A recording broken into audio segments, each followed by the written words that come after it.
Good morning बच्चों। कल हम लोग जो पढ़ रहे थे, रिवीजन कर रहे थे, उसमें हमने आप लोगों को हम लोग अपना परिचय देखे थे कि हम लोग मानव हैं। तो पृथ्वी पर समस्त मानव का वैज्ञानिक परिचय क्या है और हमारा वैज्ञानिक नाम क्या होगा।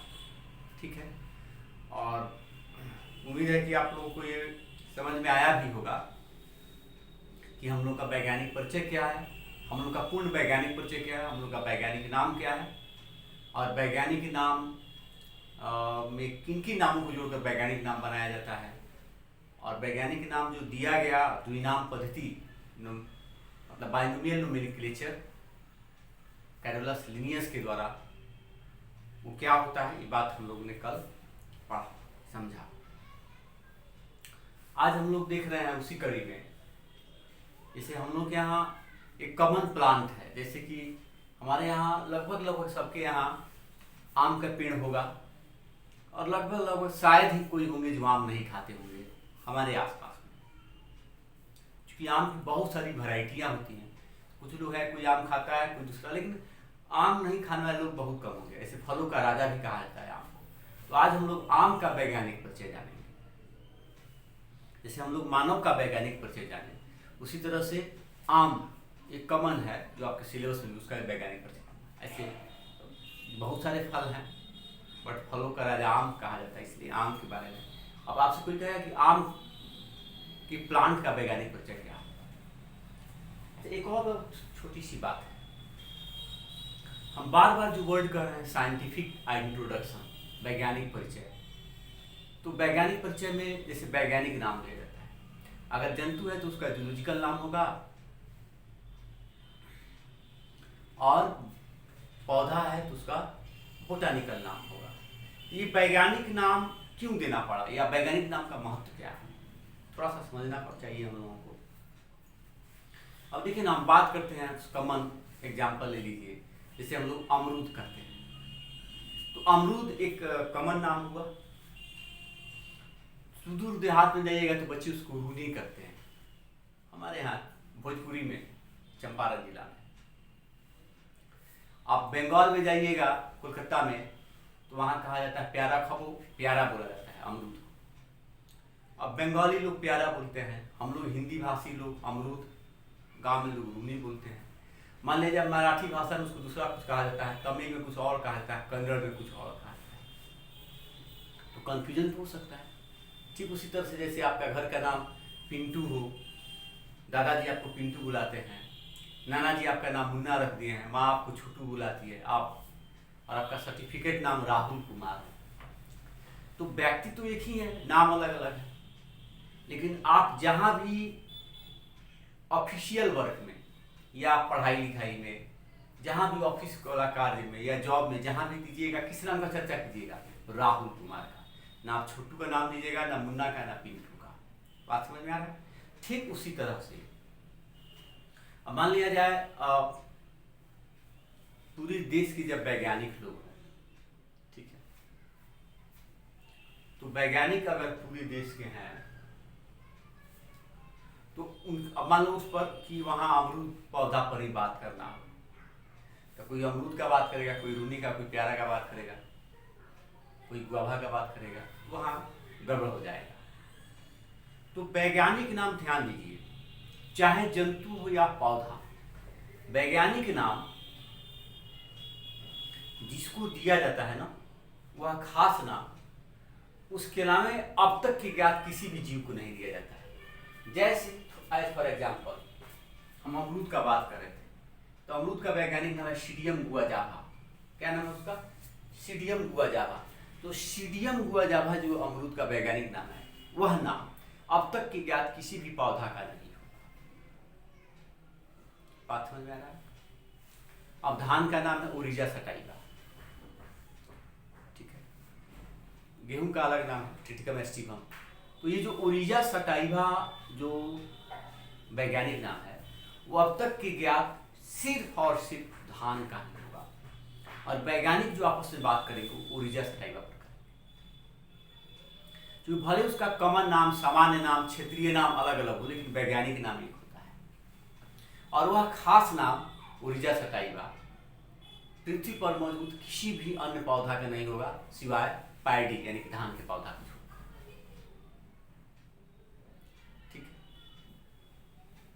उसी तरह से आप जैसे हम बात करते हैं मेढक का, तो मेढक का वैज्ञानिक नाम राना टिग्रिना है।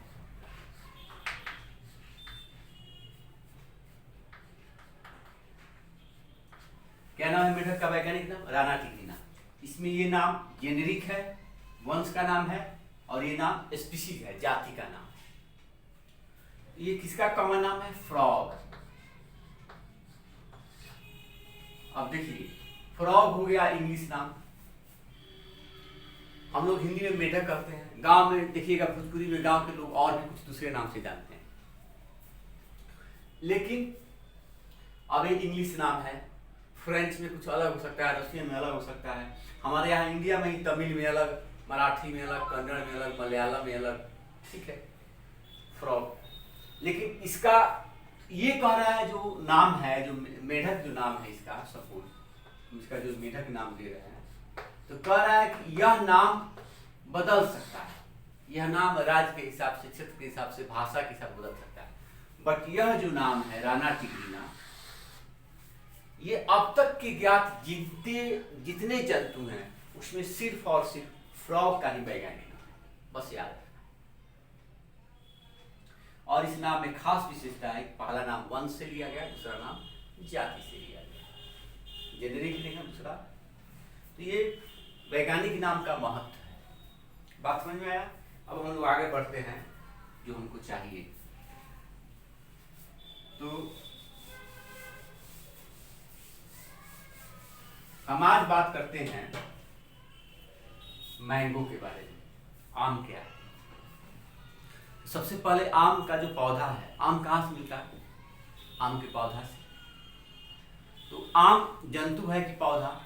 सबसे पहले क्या है? वो पौधा है। तो इसको हम कहेंगे, अगर हम इसका बात करें, ये आपका किंगडम क्या हो जाएगा? बताया थे कल, किंगडम मतलब जगत। आम के पौधा का किंगडम क्या हो जाएगा? प्लांट। क्या हो जाएगा? हम मैंगो प्लांट का वैज्ञानिक परिचय देख रहे हैं। तो इसका किंगडम क्या हो गया? प्लांट। प्लांटी मतलब हो गया पौधा। ठीक है, किंगडम मतलब जगत। तो इसके जगत का नाम क्या हो गया? पौधा जगत या पादप जगत। अब चलिए, जैसे हम जंतु जगत को बहुत सारे संघ में बांट दिए, बांटे थे ना। यहां संघ में ना बांट करके इसको डिवीजन में बांटा जाता है। डिवीजन, इस डिवीजन का अर्थ होता है भाग। इसको कई सारे भाग में बांटा गया। ठीक, तो ये जो डिवीजन है, इसमें कई सारे भाग में बांटा गया है। अब देखिए, पूरा जो पौधा है उसको दो डिवीजन में बांट देते हैं, पुष्पीय पौधे और अपुष्पीय पौधे, फ्लावरिंग प्लांट और नॉन फ्लावरिंग प्लांट। अब आप लोग 9th में पढ़े हो तो याद होगा कि जैसे जंतु का वर्गीकरण है, उसी तरह से पौधा का वर्गीकरण है। जो सबसे सरल पौधे होते हैं वो कहलाते हैं थैलोफाइटा, जिसमें उदाहरण क्या आता है? शैवाल, लाल शैवाल, हरा शैवाल, भूरा शैवाल। पौधा में जो सबसे सरल पौधा होता है उसके वर्ग का नाम क्या है? थैलोफाइटा। फिर थैलोफाइटा के बाद ब्रायोफाइटा, ब्रायोफाइटा के बाद उससे विकसित टेरिडोफाइटा, उससे विकसित जिम्नोस्पर्मिक प्लांट। तो ये थैलोफाइटा से लेकर के जिम्नोस्पर्मिक प्लांट तक ये नॉन फ्लावरिंग प्लांट होते हैं, यानी कि इनमें अपुष्पीय पौधे होते हैं, इनमें पुष्प नहीं खिलता है। जो सबसे जो डेवलप है, जो पुष्पीय पौधा, उसे कहते हैं एंजियोस्पर्मिक प्लांट, जो पुष्पीय पौधा का शब्द है। तो मैंगो जो है वो पुष्पीय पौधा हुआ, तो इसका डिवीजन क्या हो गया आपको? एंजियोस्पर्मिक।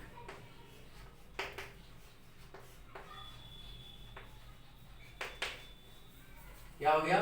एंजियोस्पर्म। इसे कहते हैं एंजियोस्पर्मिक आवृत्त बीजी पौधा। इसे हिंदी में आपको क्या कहा जाता है? आवृत्त बीजी पौधा। इसे हिंदी में कहेंगे आवृत्त बीजी पौधा।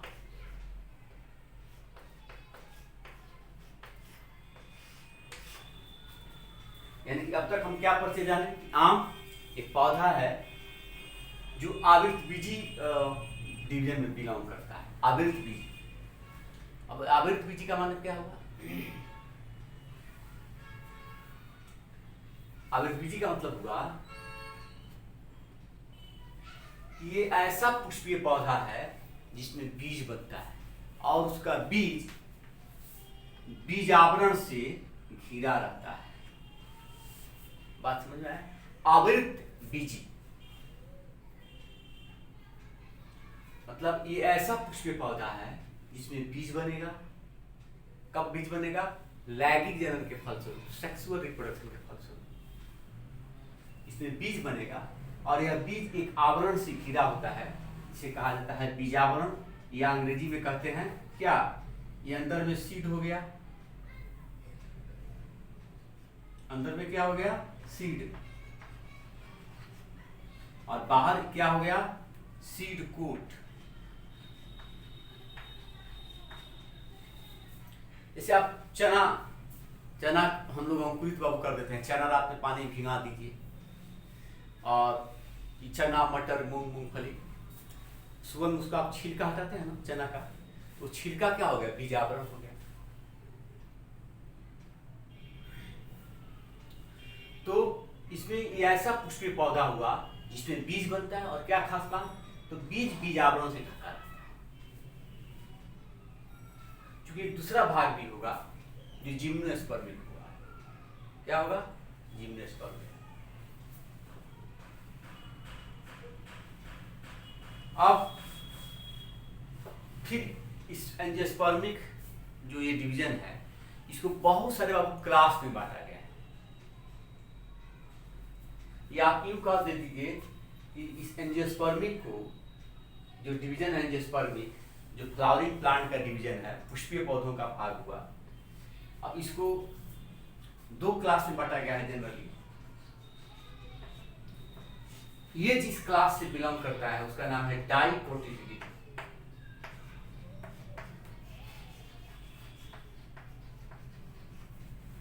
इसका हिंदी होता है द्विबीजपत्री। क्या होता है हिंदी? द्विबीजपत्री। डाइकोटिलिडी का क्या हिंदी बाबू? द्विबीजपत्री। मतलब द्विबीजपत्री का माने हुआ जैसे आप चना का बीज है ना, तो चना के बीज को आप जब अंकुरित करते हैं तो अब अंकुरित होने के बाद आप देखिएगा कि इस तरह का बनता है पोर्शन, दो भाग में बढ़ जाता है। इसमें दो बीज पाया जाता है। जितने भी द्विबीजपत्री हैं जैसे चना, मूंग, मूंगफली, अरहर, जितने दलहनी पौधे हैं, मूंग है, आम है, इसके बीज का जब बीजावरण हटाइएगा तो उसमें दो बीजपत्र पाया जाता है। इसे कहते हैं सीडलीफ या कॉटिलीडन। क्या कहेंगे? सीडलीफ या कॉटिलीडन। जैसे आप देखते हैं ना, इसको जब हटाते हैं तो इस तरह से दो पार्ट में बढ़ता है। इसे क्या कहा जाता है? सीडलीफ या कॉटिलीडन। अब जैसे ये अंकुरित किया गया, अंकुरित के बाद ये स्वेल कर देता है पानी अवशोषित करके। चना का बीज हटा दी, छिलका हटा दी, जो हो गया बीजावरण, सीड को। फिर बीज मिला तो बीज को आप देखिएगा तो दो पार्ट में टूट गए। बीज के दो पार्ट हो गए। इसे कहते हैं, प्रतीक को क्या कहेंगे? सीडलीफ या बीजावरण। और अंग्रेजी में कहते हैं कोटिलीडन। कोटिलीडन का हिंदी क्या होता है? बीजपत्र। यानी कि आम का जो पौधा है, या आम है, ये पुष्पीय पौधा है, एंजियोस्पर्मिक डिवीजन से बिलोंग करता है। इसके बीज बनते हैं और बीज बीजावरण के अंदर होते हैं। एक और खास बात क्या होता है कि इसमें दो बीजपत्र पाया जाता है, यानी कि इसके बीच में दो सीड लीफ या दो कटिल पाए जाते हैं, दो पार्ट पड़ जाता है। यानी इसका मतलब क्या हुआ, जैसे इसका मतलब हुआ कि कुछ ऐसे भी आवृतबीजी पौधे होते हैं जो द्विबीजपत्री नहीं होते हैं। ये द्विबीजपत्री है, लेकिन कुछ ऐसे भी होते हैं जो द्विबीजपत्री होते हैं, एक बीजपत्री होते हैं। जैसे धान, गेहूं, मक्का, ये सब क्या है, ये मोनोकोटिलीडन होता है। मोनोकोटिलीडन, एक बीजपत्री, जिनके बीच में सिर्फ एक बीजपत्र होते हैं, एक कोटिलीडन। बात समझ में आया? ये कैसा है, ये एक बीजपत्री। अच्छा, एक और खास बात, द्विबीजपत्री पौधा को आप बाहर से देख के कैसे बता दिए कि द्विबीजपत्री की बीजपत्री है? आपसे कोई प्रश्न पूछ दे, आपके आसपास अगर कुछ पौधा हो तो कैसे उसको देख के बताइएगा, बिना मतलब उसको कैसे बाहर से देख के बता दीजिएगा? या पौधा आपको दे दिया जाए, दो पौधा, एक धान का पौधा दे दिया जाए, ठीक है, और सपोज कीजिए एक छोटा सा चना का पौधा, या उससे बढ़िया है कि हम लोग के यहाँ गेहूं की खेती होती है ना, तो गेहूं रबी का फसल है, कोई दिक्कत। और गेहूं में सरसों का दाना भी डाला जाता है। बहुत सारे लोग गेहूं के खेत में सरसों भी छींट देते हैं।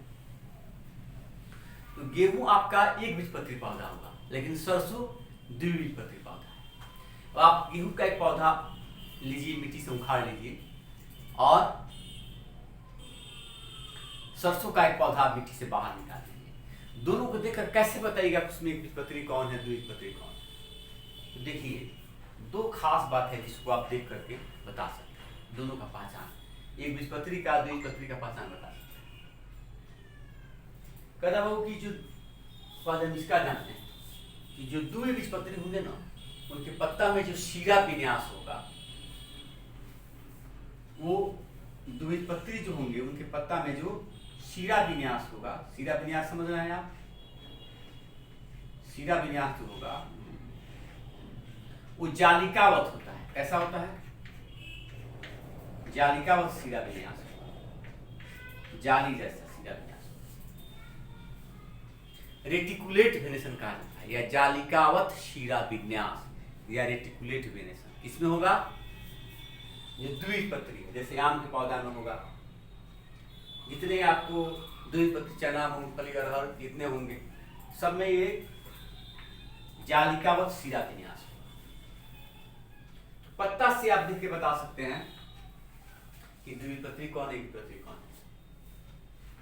और जैसे अब आप केला का पत्ता देखे होइएगा, केला का पत्ता देखें, केला एक बीजपत्री पौधा है। तो केला के पत्ता में आप देखे होइएगा, सपोज ये केला का पत्ता है, तो उसमें जो शीरा विन्यास पाया जाता है वो समानांतर शीरा विन्यास पाया जाता है।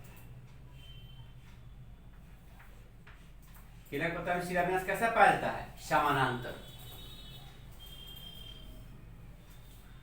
द्विबीजपत्री पौधे में पाया जाता है रेटिकुलेट वेनेसन,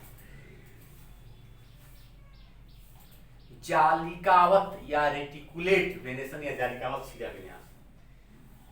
द्विबीजपत्री, आज जो एक बीजपत्री होते हैं जैसे धान, गेहूं, मक्का, केला वगैरह, उसमें शीरा विन्यास कैसा पाया जाता है? समानांतर शीरा विन्यास पाया जाता है, इसे कहते हैं समानांतर शीरा विन्यास।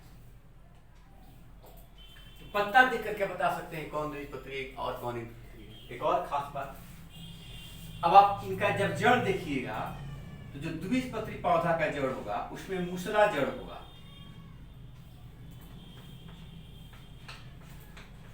उसका जड़ इसे कहते हैं टैप रूट सिस्टम या मूसला जड़, ठीक है। तो जो द्विबीजपत्री होंगे ये जालिकावत शीरा विन्यास होगा, इसे कहेंगे रेटिकुलेट वेनेसन, रेटिकुलेट वेनेसन। इसके बाद हिंदी क्या होता है इसका? जालिकावत शीरा विन्यास।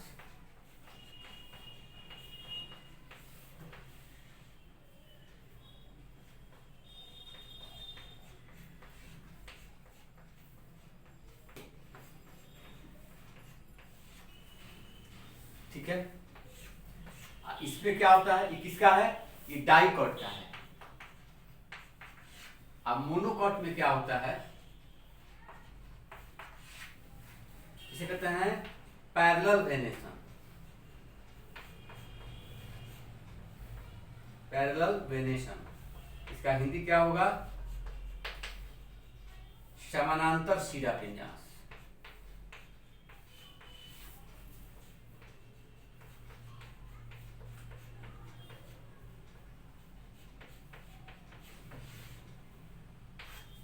शिरा तो आप समझ रहे हैं बाबू, शिरा जिसे हम घेन कहते हैं, शिरा घेन, मतलब जिसके हेल्प से ये क्या होता है कि पानी, पौधे जल को मिट्टी से अवशोषित करते हैं जड़ द्वारा, और वो मिट्टी से अवशोषित हुआ, पौधा में आता है। पौधा में कहाँ आता है आपको पड़ेगा, दारू तक या जाइलम टिश्यू, जाइलम में आता है, फिर पौधा में जाता है, और ये जो चैनल है इसी हेल्प से पूरे पौधा में ये पत्ता जाता है, मैंने पूरे पौधा में, पूरे पत्ता के चारों तरफ पानी जाता है। अब पता है ना कि ये इसमें क्लोरोफिल होगा, पर्णहरित ज्यादा होगा, हरा रंग का है, और ये मुख्य रूप से भोजन बनाने में काम आएगा। मुख्य रूप से किचन को, मैंने पत्ता को कहा जाता है पौधा का किचन हाउस। पत्ता को क्या कहा जाता है, पौधा का किचन, यहाँ खाना बनाने का होता है। तो ये जो शिरा विन्यास है, ये पत्ता को, ये जो शिरा है, जैसे ये जो शिरा विन्यास है या शिरा है, ये पत्ता को फैला के रखने में मदद मिलेगा, इसको फैला के रखेगा, एक ढांचा देता है, पत्ता को एक आकृति प्रदान करता है। शिरा क्या करता है, पत्ता को एक आकृति प्रदान देता है। शिरा नहीं रहेगा तो ये सिकुड़ जाएगा। दूसरी बात, वाटर चैनल का काम करता है, वाटर ट्रांसपोर्ट के चैनल का काम करता है, जल परिवहन इसके हेल्प से होता है पत्ते के साथ चारे भाग में, और यहाँ उसके हेल्प से भोजन बनेगा, प्रकाश संश्लेषण प्रक्रिया होगा। तो ये हो गया शिरा विन्यास, ये द्विबीजपत्री में, ये मोनोकॉट। जड़ देखिएगा, ये जड़ है डाइकॉट का, आम का, चना, मूंगफली, अरहर का। इसमें जो ये जड़ है इसे कहते हैं मूसला जड़, मूसला जड़ कहते हैं। इसे क्या कहते हैं बाबू, ये मूसला जड़ है।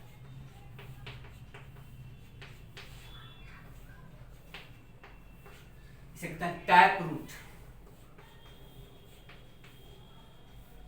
सबसे अच्छा, आप जो बाबू मूली खाते हैं, हम लोग जो राइडिस खाते हैं, मूली या गाजर खाते हैं, वो क्या है, उसका टैप रूट है। आप जो मूली खाते हैं या गाजर खाते हैं, उसका क्या बाबू, वो टैप रूट है, मूसला जड़ है। मूली और गाजर ये दोनों ही आपके द्विबीजपत्री पौधा के उदाहरण हैं। तो ये टैप रूट हो गया, इसमें मूसला जड़ पाया जाता है, किसमें, डाइकॉट में। और अगर आप बात कर रहे हैं एक बीजपत्री का, तो जो एक बीजपत्री पौधा होगा उसका जो जड़ होगा, ठीक है, जैसे धान, गेहूं, मक्का, उसका आप देखिएगा, उसमें क्या होता है कि मूसला जड़ बनता है और सड़ के खत्म हो जाता है, और यहाँ पर ये शाखा जैसा जड़ बन जाता है। जैसे आप धान का पौधा निकाल कर बाहर देखिए, या मक्का का या गेहूं का, तो ऐसे ही इसे कहते हैं झखड़ा जड़ तंत्र या फाइबरस रूट सिस्टम। क्या कहते हैं इसे, झखड़ा जड़ तंत्र या फाइबरस रूट सिस्टम। तो ये गुच्छा में, बंच में ये पाए जाते हैं जड़। ऐसा जड़ तंत्र नहीं पाया जाएगा, ये किसमें पाया जाता है, मोनोकॉट में। बात समझ में आया, मोनोकॉट में ऐसा जड़ पाया जाता है। इसे क्या कहते हैं, झखड़ा जड़ तंत्र या फाइबरस रूट सिस्टम। इसको कहते हैं टैप रूट सिस्टम, इसको कहते हैं फाइबरस रूट,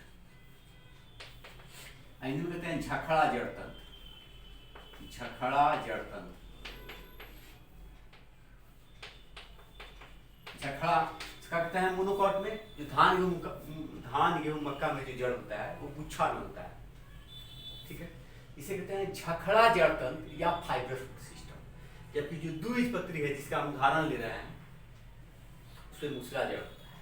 यानी कि हम पौधा को देखकर बाहर से बता सकते हैं कि कौन द्विबीजपत्री है, कौन एकबीजपत्री है। कैसे, तो जो द्विबीजपत्री पौधा होगा उसका पत्ता में जो शिरा विन्यास होगा वो जालिकावत होगा, जाली जैसा होगा, और जबकि जो एक बीजपत्री पौधा होगा धान गेहूं मक्का, उसमें जो सिरा विन्यास होगा वो समानांतर सिरा विन्यास होगा। जो द्विबीजपत्री पौधा होगा उसमें जो जड़ होगा बाबू, उसमें मूसला जड़ तंत्र होगा। जबकि जो एक बीजपत्री होगा उसमें जड़ कैसा होगा, झखड़ा जड़। बात समझ में आ रहा है? ये थोड़ा बहुत जानना है आप लोगों को, क्योंकि ये पूछा जाता है। लोग नॉर्मली आप चले गए, आप क्लास 10 पास करके आ गए, अभी थोड़े भी पूछेगा, जानता है कि आप 9, 10 आपको याद है नहीं, भूल गए हैं, सीधे कहेगा कहाँ पढ़ते हैं, 11th में पढ़ रहे हैं। तो इतनी बेसिक बातें हैं आपको जाननी चाहिए कि हम एक बीजपत्री द्विबीजपत्री का पहचान कैसे करेंगे। तो ये आपका हो गया मैंगो का अब तक परिचय। ये एक पौधा है जो आवृत्तिबीजी डिवीजन से बिलोंग करता है, भाग से, और इसके वर्ग का नाम है द्विबीजपत्री।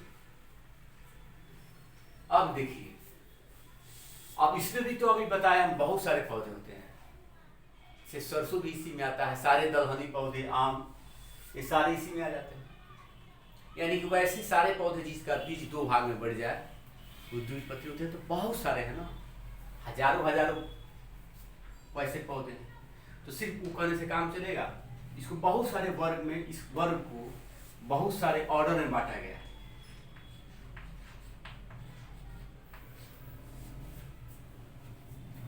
बहुत सारे बाबू इसको ऑर्डर में बांटा गया है। इस क्लास को बहुत सारे ऑर्डर में बांटा गया है।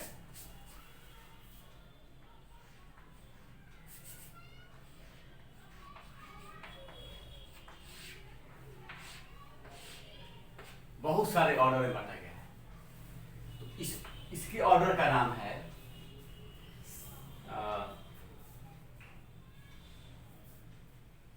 सैपिंडेल्स।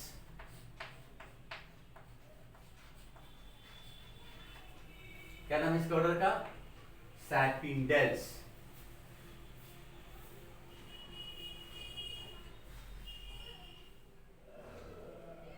और उसी तरह से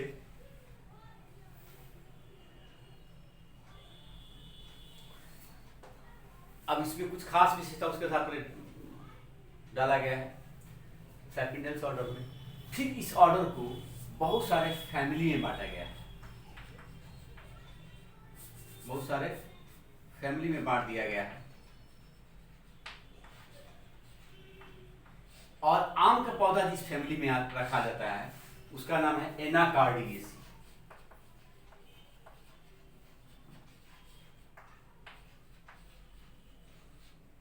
क्या नाम उसका? एनाकार्डियेसी। इसके ऑर्डर का क्या नाम है? सैपिंडेल्स।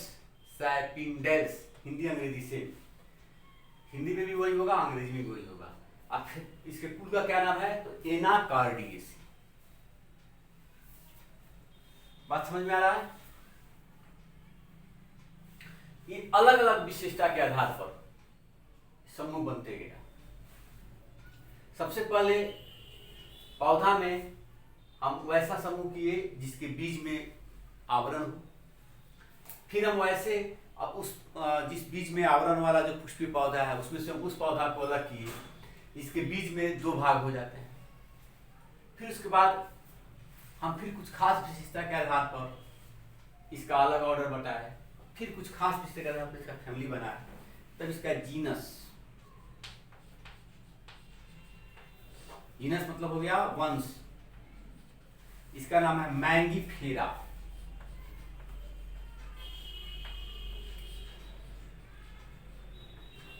क्या नाम है? मैंगीफेरा, इसके जीनस का नाम हुआ। अब इस जीनस के भी, इस वंश के भी बहुत सारी जाति हैं, बहुत सारे स्पीसीज हैं।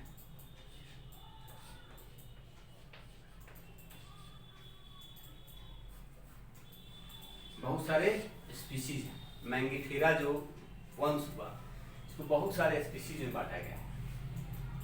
मैंगीफेरा इसके वंश का नाम हो गया। इसकी बहुत सारे स्पीसीज हैं, लेकिन हम जो अभी आम जो सेवन करते हैं, हमारे आसपास जो आम के पेड़ दिखाई पड़ते हैं, वो आम जिस जाति से बिलोंग करता है उसका नाम है इंडिका।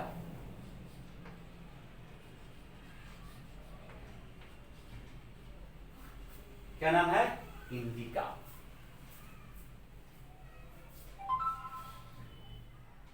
कोई दिक्कत? तो ये कंप्लीट आम का परिचय हुआ। यानी कि आम जो हम खाते हैं उसका वैज्ञानिक परिचय क्या हुआ कि वो आम एक पौधा है जो आवृत्तिबीजी भाग से, जो आम एक आम पौधा जगत के आवृत्तिबीजी भाग के द्विबीजपत्री वर्ग से, सैपिंडल्स गण से, एनाकार्डियेसी कुल के, मैंगीफेरा वंश के इंडिका जाति से, इंडिका जाति में रखा जाता है या इंडिका जाति से बिलोंग करता है। इतना आम का एक वैज्ञानिक परिचय हुआ।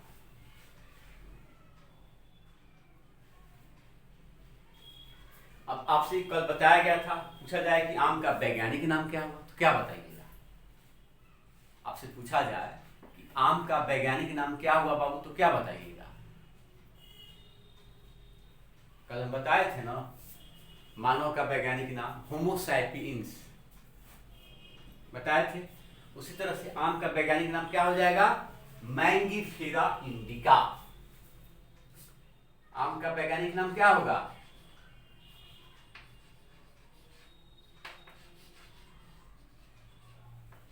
Mangifera indica.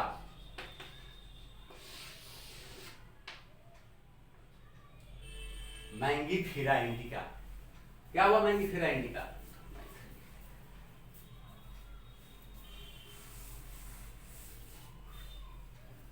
आम का वैज्ञानिक नाम क्या हो गया? मैंगीफेरा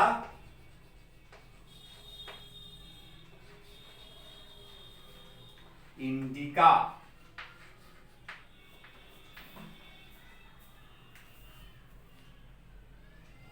ये बाबू मैंगीफेरा इंडिका ये आम का वैज्ञानिक नाम, ठीक है। आपका वैज्ञानिक नाम क्या हुआ? Mangifera indica. इस मैंगीफेरा में मैंगीफेरा क्या है? इसका जीनस नाम है, वंश का नाम हुआ, और इंडिका क्या हुआ? इसकी जाति का नाम हुआ। और ये क्या इंडिकेट करता है कि मैंगीफेरा जीनस में बहुत सारे स्पीशीज हैं। मैंगीफेरा इंडिका में बहुत सारे स्पीशीज हैं, बहुत सारी जातियां हैं। अच्छा आप देखिए, तो मैंगीफेरा इंडिका आम का कॉमन वैज्ञानिक नाम हो गया। लेकिन आप देखिएगा, ये पूरे पृथ्वी पर मौजूद जितने आम के पौधे हैं, पृथ्वी पर मौजूद जितने आम पौधे हैं उनका वैज्ञानिक नाम हो गया क्या? Mangifera indica. अब इसकी बहुत सारी वैरायटी, आप जैसे हमारे यहाँ देखिए, हम चंपारण जिला में हैं, हमारे यहाँ जर्दा, सबजा, मालदा या डंका बोला जाता है। कलकत्ता बहुत सारा वैरायटी हो गया, शिपिया, सुकुल, बहुत सारे। और नो डाउट सबका टेस्ट भी अलग होता है। पौधा का आकृति आकार भी थोड़ा अलग होता है, पत्ता का आकृति आकार भी बदल जाता है, आप देखते हैं टेस्ट भी बदल जाता है। जैसे हमारे चंपारण जिला में हमारे यहाँ का सबसे बेहतरीन आम जर्दा माना जाता है, या जर्दालू आम, जिसका सबसे ज़्यादा लोग पसंद करते हैं। दूसरे राज्य में जाइएगा तो कलकतिया आम, आप वहाँ जाइएगा यूपी वगैरह में दशहरी आम को लोग खाते हैं। कलकत्ता में मद्रास में मद्रासी आम। तो ये आम की बहुत सारे वैरायटी। और एक और खास बात, हमारे जो एग्रीकल्चरिस्ट हैं, जो पौधा वैज्ञानिक हैं, जो बोटानिस्ट हैं लोग, या जो एग्रीकल्चरिस्ट हैं, जो वैज्ञानिक हैं, जो एग्रीकल्चर वैज्ञानिक हैं, वो लोग नया नया रिसर्च करते हैं, नया नया वैरायटी जैसे बना देते हैं, हाइब्रिड करके। दो अलग अलग वैरायटी के आम के बीच का हाइब्रिड करके नया प्लांट बना देते हैं। या आप नर्सरी में जाइएगा, जैसे आप लोग नाम सुनिएगा आम्रपाली। आम्रपाली एक नया आम का वैरायटी है। तो क्या होगा, जो आम्रपाली आम कैसे तैयार किया गया है? तो दो अलग अलग खास लक्षण वाले, मान लिया जाए एक आम जिसका साइज छोटा है लेकिन बहुत मीठा है, एक आम जिसका साइज छोटा है लेकिन बहुत मीठा है। दूसरा आम लिया गया जिसका साइज बड़ा है, जिसका साइज बड़ा है, उतना मीठा नहीं है।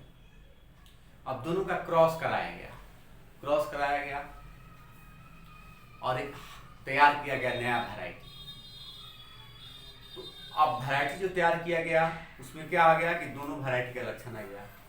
आम बड़ा भी हो गया, जो छोटा था वो बड़ा भी हो गया, और जो मीठा नहीं था वो मीठा भी हो गया। डिमांड बढ़ जाएगा। तो आम की नई वैरायटी है, जैसे मल्लिका, आम्रपाली, मल्लिका, ये सब आम की नई नई वैरायटियाँ हैं। तो ये तैयार किया जाता है नर्सरी में, या एग्रीकल्चर वाले लोग जो होते हैं। अच्छा, कल आपसे पूछा गया था, हम कमेंट आज देखे हैं, सिर्फ 2 लड़कों का कमेंट आया था, और हम कल आपको होमवर्क भी दिए थे, आप बताइएगा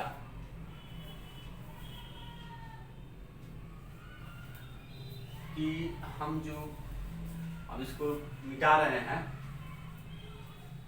हम आपसे कल सवाल पूछे थे, ठीक है, हम आपसे कल सवाल पूछे थे बाबू कि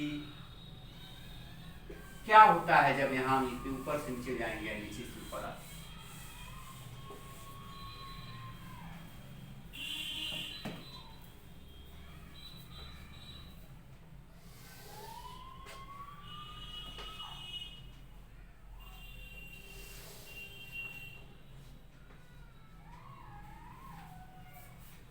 ये प्रश्न पूछा गया था, आप लोगों से प्रश्न पूछा गया था कि क्या होता है जब ऊपर से नीचे जाते हैं, नीचे से ऊपर जाते हैं। हम बता देते हैं। देखो बाबू, इसमें तुम जैसे जैसे ऊपर से नीचे आते हो, वैसे वैसे समानता बढ़ता जाता है, वैसे वैसे समानता बढ़ते जा रहा है, सिमिलैरिटी बढ़ते जा रही है। और जैसे जैसे आप नीचे से ऊपर जा रहे हैं, नीचे से ऊपर जा रहे हैं, अलगाव बढ़ते जा रहा है। समझ में आ रहा है? जैसे जैसे आप ऊपर से नीचे आ रहे हैं, क्लोजनेस बढ़ रहा है, ठीक है। और जैसे जैसे ऊपर से नीचे जा रहा है, जैसे जैसे ऊपर से नीचे आ रहा है, क्लोजनेस बढ़ रहा है, नजदीकी, सिमिलैरिटी बढ़ रहा है समूह में। और जैसे जैसे ऊपर नीचे से ऊपर जा रहे हैं, डिफरेंसेस बढ़ रहा है, दूरी बढ़ रहा है। ठीक वैसे ही जैसे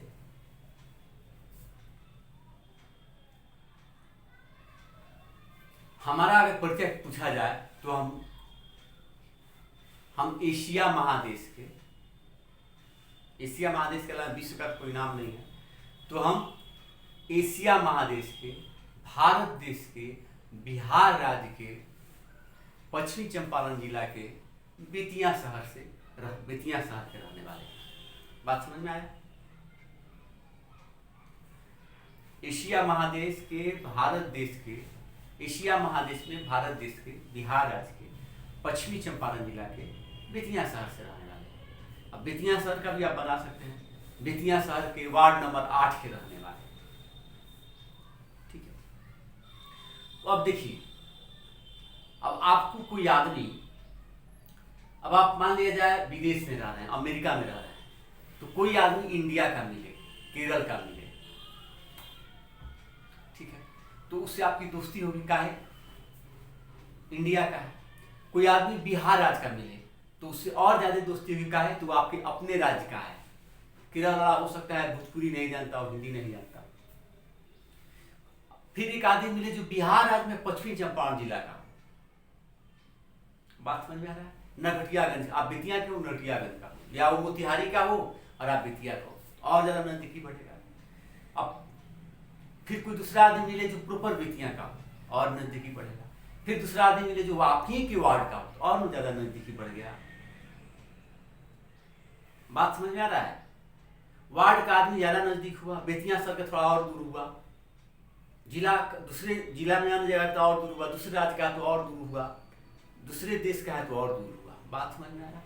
तो ठीक उसी तरह से यहाँ है। अब किस मामले में है, थोड़ा इसको आप समझिए, गहन अध्ययन कीजिए तो समझ में आएगा।